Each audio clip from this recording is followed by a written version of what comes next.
You can try Jesus, don't try me.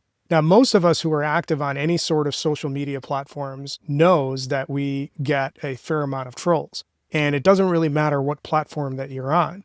What I find particularly interesting are the trolls on LinkedIn, and normally I don't pay attention to many of them until and unless they have the courage to say what they want to say out in public in the open. It takes a special kind of courage to do that. And frankly, I respect people that have the courage to say that stuff out loud instead of hiding behind anonymous DMs. Which brings us to the case of Joshua Loudenbeck.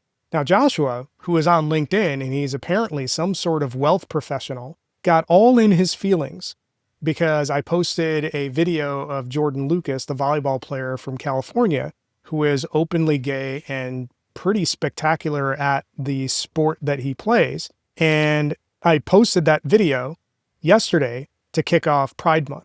So apparently that rubbed old Joshua the wrong way. Now Joshua, he's from Idaho. Idaho is a state that has more livestock than it does people. And apparently some of the potatoes of that state think it's a good idea to make anti-gay slurs online.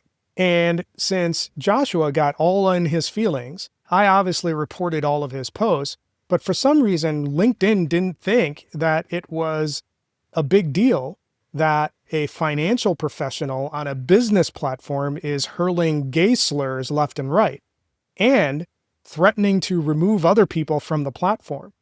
Now, because LinkedIn decided that it's no big deal and they're perfectly fine with people out in the open hurling slurs, making threats, and leveraging hate speech on their so-called business platform, I figured it makes all the sense in the world for me to give young Joshua the attention that he deserves.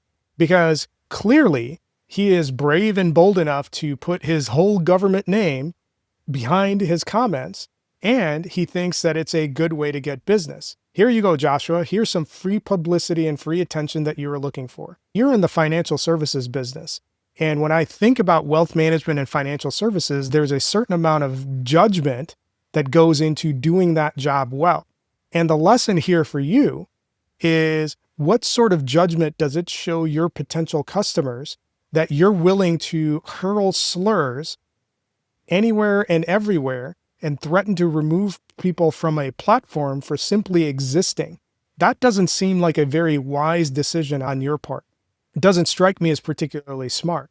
Those are the things that I would be thinking about if I was deciding on who I should pick for some financial advice. Hopefully, this teachable moment serves its purpose and you understand that it's not the best idea in the world for you to go publicly hurling slurs and threats and engaging in hate speech against members of marginalized communities.